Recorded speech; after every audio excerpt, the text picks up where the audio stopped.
Hi guys, this is Grace and welcome to the third layout for this mixed media mini series that I'm doing here on my YouTube channel. So today I am focusing on distress inks. I have the mini ink pads from Ranger and I really like those, so I'm going to show you what I'm going to do with them with this particular page. I'm showing you the things that I will be using. I'm starting off with two 4x6 photos, I don't know if that's mint green, but some kind of a green shade of cardstock, and then some pattern paper and stickers. This picture are of my boys, and I think this was taken in 2015, but I pulled out a bunch of masculine type stickers and products. So I'm showing you these tags. That was actually cut out from, I think I used my die cut machine to cut those out, or maybe I used my wafer thin dies. I can't remember, but it's cut from watercolor paper. And the reason for that is because I wanted to do some resist distress technique. I can't think. But what I'm going to do is I'm going to stamp some words on there, heat emboss it on white, and then cover the whole paper with a specific distress color. So I also pre-printed my journaling, and I'm just trimming that out and adding that there. Sometimes it's really good to do the journaling kind of as you go, because then you can make sure that you put enough space for your journaling. But right now for me, the most efficient way for me to work a lot of layouts when I don't have a lot of time is to pre-print a bunch of them. And if you're ever interested in how I do that, make sure that you check out my journaling mini series, because I do talk about that in my extra video, where how I am able to get a lot of journaling done in not a lot of time. And then I have these ticket stubs from My Road, and I decided that I'm going to use that as part of my title, as well as kind of a border on that left side. So like I said, I have two 4x6 photos, but there are some open space or white space in the top picture, and so I'm going to overlap them, and so they would still be big, but they're going to be just slightly smaller than my 12 by 12. So here I've picked out the words that I wanted to go on those tags, and then I'm going to heat them white. So I needed to make sure that I rub some of that anti-static, my anti-static pouch on there, and then now I'm going to stamp it with Versamark ink, and then pour some white embossing powder on them. So you're not going to see me do all that, but now that they're all heated, and so I'm going to, I'm showing you that I pulled out the colors of those distress ink from the pattern paper that I pulled out for this particular layout, and the paper that I kind of use as an inspiration is from Echo Park. So here I'm just rubbing the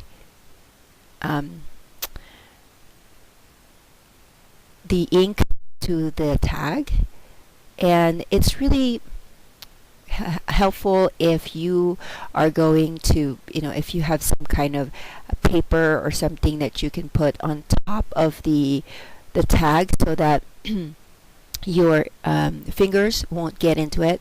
I learned that the hard way, and so if you're going to try to do this, make sure that you, or otherwise, hold the paper on the very edge like I'm doing here.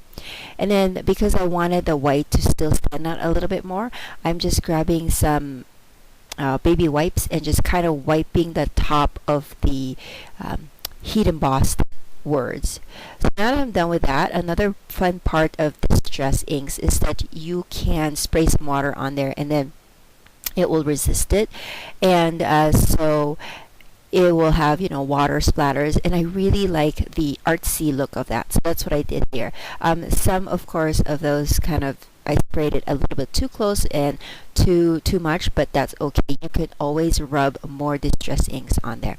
Okay, so now that I'm done with my technique, I am going to start adhering this. And like I said, I'm starting off with that green cardstock and then this pattern paper. It has a very subtle design, and that's kind of my go-to right now. And then with the star paper, I added a scallop border on one side of it. That colorful paper strip, the 1/4 inch, is the back side of the star paper. And now I'm going to be putting my tags. Now I wanted my tags to not align all perfectly, and so to make sure that I would just stamp on the side that would actually show, I made sure that I put like little tick marks on the tag so that I know where to stamp or to heat emboss my words. So like I said, I'm going to add this ticket stub as part of my title, and my title is My Two Boys, and I'm going to be using this Echo Park sticker letter stickers to do my titles. I thought that the 3 tabs or 3 ticket stubs can be perfect to house my word two, because it was perfect there, fit perfectly. So that's what I'm going to be doing there. And now so I've adhered a few things. I was looking at the paper or the page, and it looked like it needed a little bit more grounding, and so I pulled out these photo corners from Canson. They're blue, and that's what I'm going to be adding on the 4 corners of the pattern paper. Pattern paper was cut into, I believe, a 1/4 inch, so there's 1/8 of an inch of frame around the paper.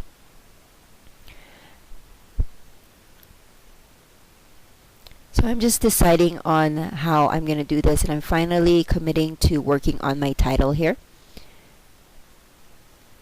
I'm just adding those things, those words there, and it just fit perfectly in that spot, which makes me happy, because that was kind of a not an accident per se, but I didn't really kind of plan out my title treatment for this. I just know that I had an idea in mind, and it was really fun when the idea that you have in mind kind of is able to, you're able to do that in the page. So a little bit about the pictures. These are, again, like I said, my 2 boys, and there is, let me think, there's like 11 years difference between the 2, and because I didn't have my 3rd one till my 2nd kid was 9 years old.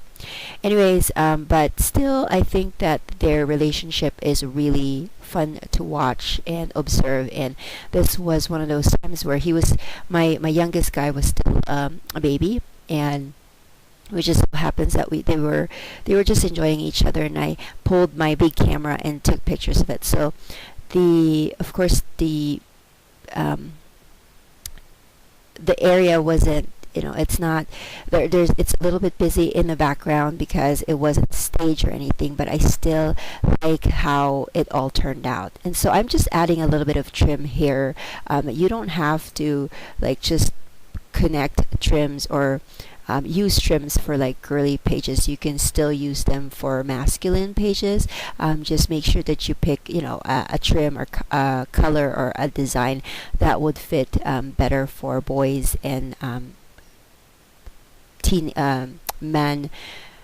manly pages. So I just felt like the tags were missing a little bit because it didn't have anything to go on the top side of the tags, or in this case the right side, because I tipped the tag over.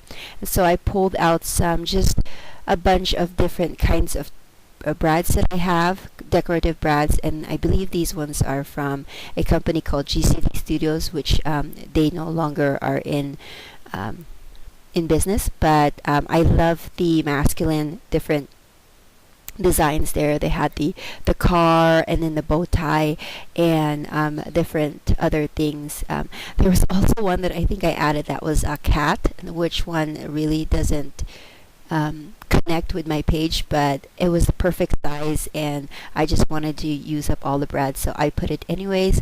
I think in the bigger picture it doesn't really like it's better if it was added in there. Nobody's gonna think later on like why did she add a cat bread there. But so that's my page. I am going to add some splatters on the right side because I felt like the empty spaces in the pattern paper was missing just a little bit more design, and I would call it good. If you have any questions, make sure that you leave it in the comment section below. Otherwise, I will see you on layout number 4 for this series. Bye, guys.